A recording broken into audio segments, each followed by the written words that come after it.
Good morning, good afternoon, good evening, wherever you may be. Undoubtedly, you're probably enjoying Two Worlds, One Cup, or whatever it is you soccer fans call it. I'm Thomas Jenkins, and I'm here in the studio with Blair. This is the People's Voice podcast here on WFUZ-TV. Blair, insert prompt here. Hey, what's up? Today I want to talk about the law and ethics, two of my very favorite things that I'm sure people are going, oh, that's so boring right now. First of all, in case you noticed right away, I'm here today with my real hair. For those of you that talk behind the scenes about my hair all the time. We've gotten inquiries as to whether you were bald or not. Frequently asked question, this is my real hair. This is what it looks like. So now you know, it's nothing secretive. I just like to change it up. So it's not that exciting. Sorry about that. But back to ethics and why it's important. So we've had a lot of people on this show that are judges, lawyers, politicians, whatever. And we always ask them, what motivated you? What made you get started? And, some things I frequently hear are, well, God just told me to run. We hear that a lot. And we hear, well, my dad was an attorney. I'm a fifth generation attorney. It's just like their family does it, so they do it. And I find that interesting. But that was not my motivation to go to law school and to get into politics. I want to just kind of have a brief little story time and talk about that a little bit. What's your story? Okay. So when I was 18 years old, I got called to be a witness in a homicide case. A boy that I went to high school with and my best friend from high school were stabbed, and the boy died, and my friend almost died, and there was a murder trial, and he got convicted for attempted murder. And while this trial was happening, at the time I was 18 years old, I was really scared. I was actually pregnant with my son. I had no idea what was going on. And I got called in for depositions. I had to go through the whole court process, got called by the state as a witness, got cross-examined, saw all this stuff. And I saw a lot of things go wrong with this trial from the procedural side of it. And I was, humiliated as a witness in some respects. And the trial actually got a mistrial because of jury instruction and different things that the jury was made privy to that they weren't supposed to. We had to go back and repeat the whole thing a couple of years later. It was very traumatizing for everybody involved. It was a very taxing process emotionally and resources wise, like to bring all these witnesses in over and over again and go through this. So the guy got convicted for murder, sent to life in prison, got a mistrial. Then he got reconvicted for murder, life in prison, got sent back. It was a whole ordeal, but it was very eye-opening for me because the process was so messed up. There were so many things that went wrong. And after living it and being a witness in this court case, I was just like, I want to really go do it the right way. I want to put the bad guys away. I want to, be a prosecutor. Of course, I didn't ever end up being a prosecutor, but the ethics behind that, the justice behind that, the fighting for that, it was something deeply ingrained in me because I witnessed something really unjust happen and a whole community fighting for justice for this cause. And did they get it? And in some respect, yes, but it was very, very hard. And I didn't think it should be that hard for people to get justice. And I really thought people should be more ethical, especially the attorneys trying the case. Like, they were so unethical in a lot of things they did, to be honest. It was a big old boondoggle of a mess, as I've said before. It really was.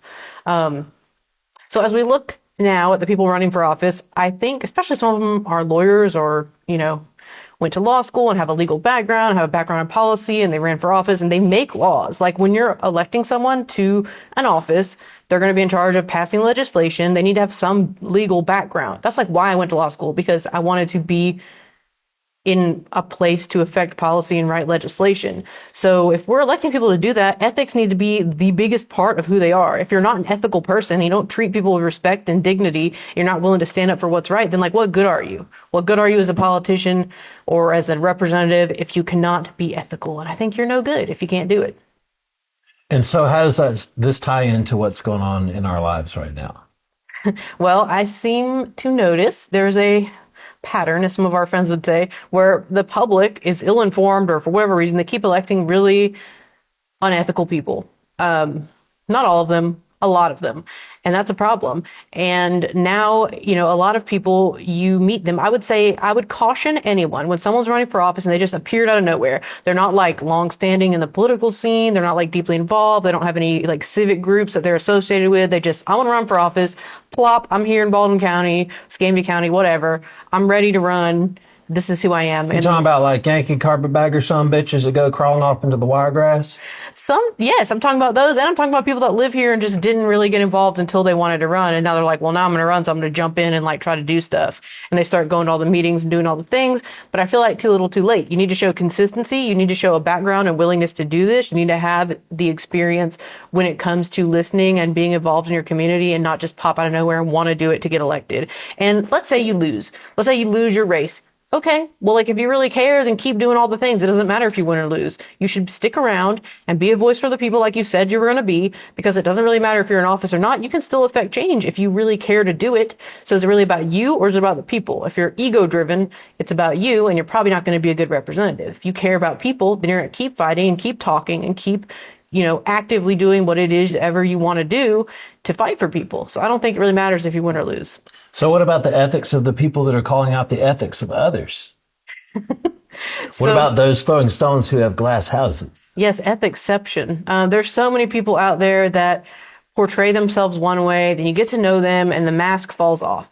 And they use people. They take people for granted. They, get free stuff out of everybody. Everybody's a user. That's what sucks about politics. Like user, you say? Very few people are not willing to use up connections, resources, whatever else, everything they've worked their career for. They'll just suck it up like a freaking Dyson, suck that resource up, and it's theirs. And Dyson's an efficient machine. yes, it is. That's what they do, and it's sad. And I hate to see people treating other people that way, be it colleagues, whatever. Like, it's just a commonplace thing, and I really hate it, and it's got me bummed out a little bit. And I can see why people have political fatigue and why they don't care about this stuff, because does it really make a difference? Like, I don't know, but I think it does still. I'm always an optimist here. I refuse to believe that changes won't ever happen, and I keep reminding myself little changes are happening here and there. But I would just caution everyone, really look into someone's ethics. Don't take one, entrancing speech to be what it is. Get to know somebody for over a longer length of time to see their character in their proven actions, because words are just that. Look at someone's actions, look at what they've done for, an extended period of time before you can really get a true assessment of them. So yeah, that's my little spiel on ethics and the law. And if you are someone who claims you uphold the law and that the law is everything to you, then do that. Because to me, it's everything. To me, it's my entire life and my entire career. So if you're, not willing to uphold those things that you say you believe in, then I don't think you deserve to be perhaps elected. So let's pivot to ethics and ethics complaints. So in order to have ethics, sometimes you need to make ethics complaints. I think it is justified to call people out on their bad ethics and on things that are truly unethical, especially when they take an oath and they promise to uphold a standard of some kind when they're not willing to do that. And, I hesitate sometimes to say that out loud because people are so dissuaded by negativity and drama.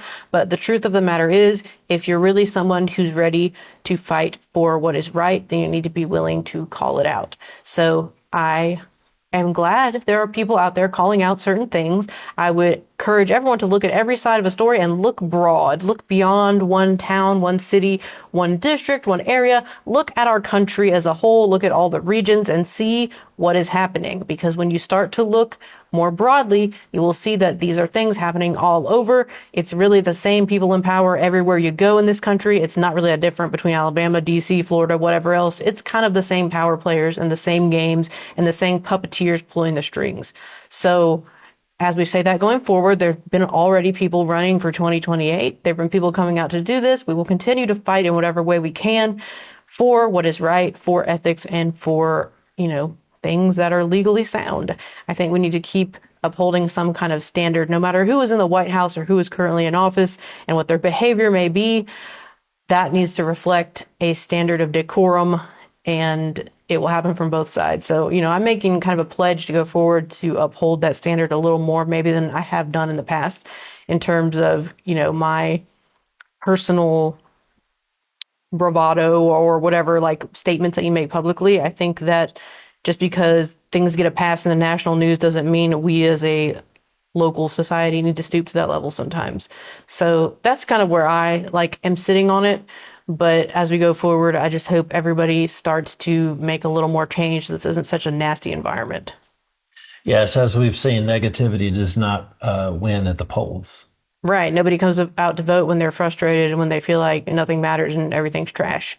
So everything's not trash. So let's try to remember that and let's try to, keep a bright outlook going forward. Indeed. That's all I got. All right. And with that, we wish you a Bluebell Country Day, and we'll see you next time.